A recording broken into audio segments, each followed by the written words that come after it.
ഇന്ന് 2025 മെയ് മാസം 20-ാം തീയതി. ഇന്നത്തെ സ്വർണ്ണവില നമുക്കൊന്ന് പരിശോധിക്കാം. ഇന്ന് ഗ്രാമിന് 45 രൂപയും പവന് 360 രൂപയുടെയും കുറവാണ് രേഖപ്പെടുത്തിയിട്ടുള്ളത്.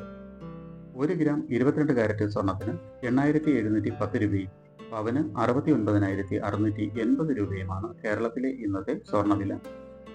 1 ഗ്രാം 24 കാരറ്റ് സ്വർണത്തിന് 9,501 രൂപയും പവന് 76,014 രൂപയുമാണ് വില. 1 ഗ്രാം 18 കാരറ്റ് സ്വർണത്തിന് 7,126 രൂപയും പവന് 57,010 രൂപയുമാണ് വില. സ്വർണം വാങ്ങുന്നതിന് മുമ്പായി സ്വർണത്തിന്റെ പരിസ്ഥിതി കൂടി അറിഞ്ഞ് വാങ്ങുക. ഇനി ഇന്നത്തെ മറ്റ് പ്രധാന വാർത്തകൾ കൂടി ഒന്ന് നോക്കാം.